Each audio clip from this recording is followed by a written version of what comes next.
All right, Old Wolf back, and I wanted to go ahead and do a more in-depth training.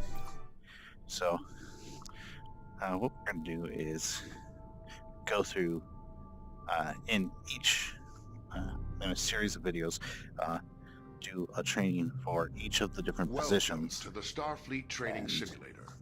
Our kind of system is currently have one configured to for the train ensign, command crew of which Aegis is the class helmsman, starships. Here the you may two learn about the lieutenants, roles and which are, of responsibilities of course, each the officer on engineer planet, and the and tactical how to officer, and operate then, of all course, of the the captain, controls of their which command is stations.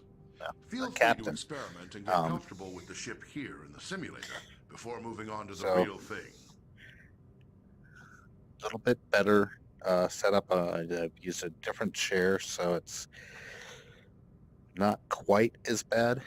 But wanted to start with going with helm. As helmsman, you are the ship's navigator, Show you responsible for maneuvering the a ship lot of and navigating the within different and stuff. between star systems. Where the Your different. crew depends on you That's to at get the a ship really wherever awkward needed, spot. to avoid collisions with hazards in space, and to maneuver for tactical advantage in combat situations. Get speed, reverse. All right. So, starting Your with the local local map can map. be used to mark ships and objects as waypoints, to check your proximity to hazards, and gauge when you are close to being detected by hostiles. Touch any target on the map to select it. All right. So we've got a target selected, and we can use this to adjust our heading.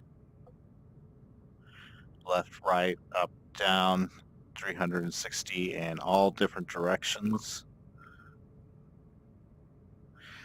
Okay, and like I said, that allows us to select something. We're going to go The to basic maneuvering controls allow you to give the ship forward or reverse thrust, to steer the ship to port or starboard, and to forward, move the ship up or down first. on its vertical axis. The amount of thrust you can give depends on the amount of power your chief engineer allocates to engines. The more power your engines have, I the more demand responsive the ship more will be. power. Maneuvering controls are only available when your local map view is active.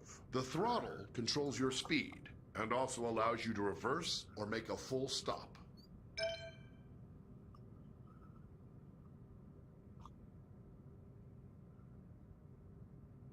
All right.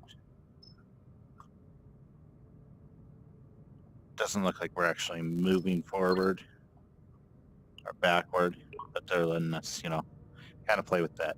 All right, so impulse Your ship's travel. impulse drive allows you to travel quickly between planets and other points of interest within a star system. To travel via impulse, you'll first need to plot a course by choosing a destination on the impulse map. Once the course is plotted, you will then need to align your ship with the appropriate heading and engage the impulse drive. Be aware, the impulse drive cannot be engaged unless the chief engineer has allocated sufficient power. Select any point of interest in the star system to plot a course to that destination. Now return to the local view and steer the ship to line up with your plotted course.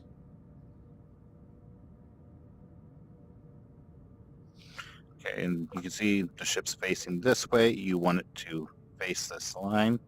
Grab and All push right. your throttle to engage the impulse drive. The ship's computer will automatically follow the course you plotted. Whoa, whoa.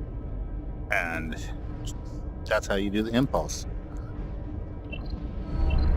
All right, so now we're going to go down.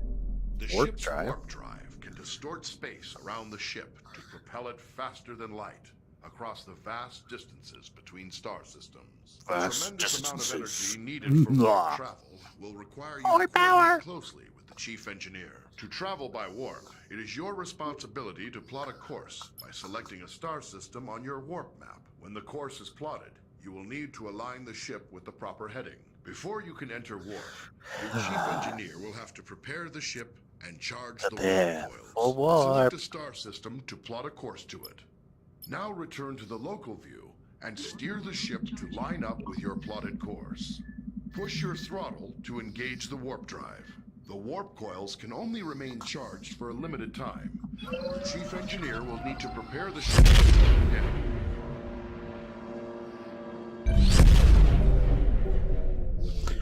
Okay, so SIP's Various systems of the signature. ship affect how easily other vessels can detect the Aegis. The Aegis is designed to avoid detection at ranges where other Federation vessels would be easily visible to another ship's sensors. As helmsman, the more thrust you are using, the farther away the Aegis can be detected. On your local map, you'll see a ring that expands and contracts as the ship's signature increases or decreases. When other ships come within that ring, they will detect the Aegis. See, they don't let you play with controllers in the trainer to kind of see everything expanding, which I think is kind of bad. I mean, that's okay.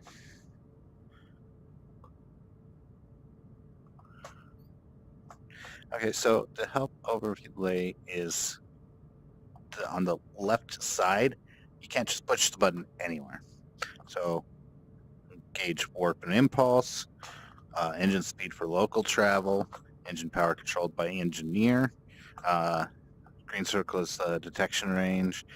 You got local context and steering, plot course for impulse, plot course for warp, map zoom, and steering left right, elevation up down, and system intrusions, tactical scan required, a bunch of other stuff that won't let me.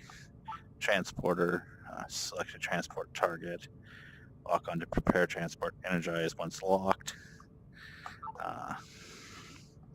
So it looks like that.